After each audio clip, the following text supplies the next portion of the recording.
श्री गणेशाय नमः। नमस्कार दोस्तों, अर्चना भक्ति में आपका एक बार फिर से स्वागत है। दोस्तों, हम आपके लिए रोचक कथाएं लाते हैं जिससे आपका व्रत पूजा संपूर्ण हो और ईश्वर की आपको संपूर्ण कृपा प्राप्त हो। अगर हमारी कथाएं आपको अच्छी लगती हैं तो हमारे चैनल को लाइक करें और सब्सक्राइब करें। नमस्कार दोस्तों, आज हम आपको भगवान विष्णु के कच्छप अवतार या कूर्म अवतार की कथा को बताएंगे। कच्छप अवतार यह त्योहार बैसाख बदी पड़वा को मनाया जाता है। इस दिन भगवान कश्यप की पूजा करनी चाहिए। सबसे पहले भगवान कश्यप जी को स्नान कराएं, फिर वस्त्र पहनाएं और भोग लगाएं। भोग के बाद आचमन कराकर फूल, दीप, धूप, चंदन आदि से आरती उतारें। इस तरह जो भगवान कच्छप की पूजा का व्रत करते हैं वे स्वर्ग लोक को जाते हैं और इस लोक में भगवान कच्छप हर कार्य में उनकी सहायता करते हैं और मनोकामनाओं की पूर्ति करते हैं। भगवान विष्णु के 24 अवतारों में से एक है कच्छप अवतार। कच्छप यानी कछुआ। उन्होंने कछुए के रूप में अवतार लिया था। कहते हैं कि वैशाख माह की पूर्णिमा को उन्होंने ये अवतार लिया था। श्री हरि विष्णु के इस अवतार को कूर्म अवतार भी कहते हैं। आओ जानते हैं उन्होंने क्यों लिया था यह कूर्म अवतार।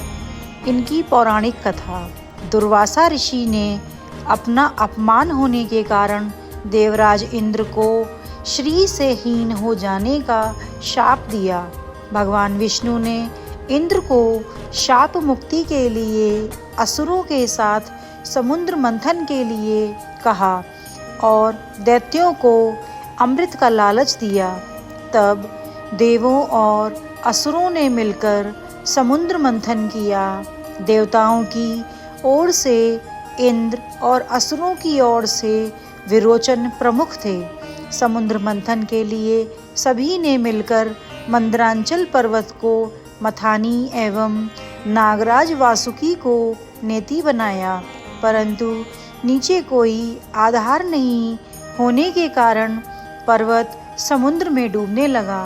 यह देखकर भगवान विष्णु ने विशाल कछुए का रूप धारण करके समुद्र में उतरे और उन्होंने अपनी पीठ पर मंदरांचल पर्वत को रख लिया। इस तरह वे आधार बन गए। भगवान कश्यप की विशाल पीठ पर मंदरांचल तेजी से घूमने लगा और इस प्रकार समुद्र मंथन संपन्न हुआ। समुद्र मंथन करने से एक एक करके रत्न निकलने लगे। कुल 14 रत्न निकले। 14वां रत्न अमृत से भरा सोने का घड़ा था, जिसके लिए देवता और असुरों में युद्ध प्रारंभ हो गया। तब इन्हीं भगवान विष्णु ने मोहिनी का रूप धारण करके देवता और असुरों को अमृत बांटने का कार्य किया था। कूर्म अवतार की कथा का परिचय। कूर्म अवतार भगवान विष्णु का दूसरा अवतार है जो सतयुग के दौरान अस्तित्व में आया था। यह आधा कछुआ और आधा मनुष्य के रूप में अस्तित्व में आया। इसे पानी में दिखाया गया है और इसमें मंदरा पर्वत को उठाया हुआ है, जिसे मंथन के दौरान मंथन की छड़ी के रूप में चुना गया था, जिस पर भगवान विष्णु स्वयं बैठते हैं। मंथन के दौरान अमृत प्राप्त करने के लिए वासुकी नाग को मंथन की रस्सी के रूप में इस्तेमाल किया गया। हालांकि मंदार पर्वत को एक मजबूत आधार की आवश्यकता थी और इसलिए विष्णु ने कछुए का रूप धारण कर और अपनी पीठ पर मंदार को सहारा दिया। कूर्म अवतार का कारण। एक बार ऋषि दुर्वासा भगवान इंद्र से मिलने आए और उन्होंने इंद्र को फूलों की एक माला दी, लेकिन इंद्र ने इसे अपने हाथी ऐरावत के माथे पर रख दिया, जिसने इसे जमीन पर फेंक दिया। इससे ऋषि दुर्वासा क्रोधित हो गए और उन्होंने इंद्र को श्राप दिया कि उनका राज्य नष्ट हो जाएगा, जिसके कारण देवता कमज़ोर हो गए और असुरों ने उन पर आक्रमण कर उन्हें पराजित कर दिया। परिणाम स्वरूप वे मदद के लिए भगवान विष्णु के पास गए और उन्होंने असुरों के साथ मिलकर समुद्र मंथन करके अमृत प्राप्त करने का सुझाव दिया। जो कोई भी अमृत पिएगा वह सबसे शक्तिशाली बन जाएगा।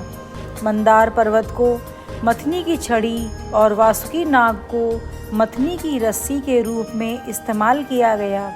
मंथन ने राक्षसों और देवताओं के बीच एक शाब्दिक रस्साकसी का प्रतिनिधित्व किया।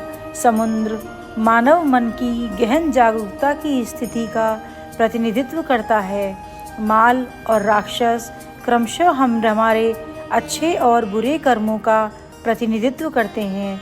युद्ध हमारे दैनिक जीवन में अच्छे और बुरे के बीच चयन करने के लिए मानव संघर्ष का प्रतिनिधित्व करता है। हमारे द्वारा किए गए विकल्पों के कारण हमें या तो जीवन में स्वाद मिलता है या फिर नश्वर बने रहना पड़ता है। मंदार पर्वत जीवन में हमारी कड़ी मेहनत का प्रतिनिधित्व करता है और केवल सही कर्म करने से ही हम जीवन में सफल हो सकते हैं। इसका भी प्रतिनिधित्व भगवान विष्णु ने किया था।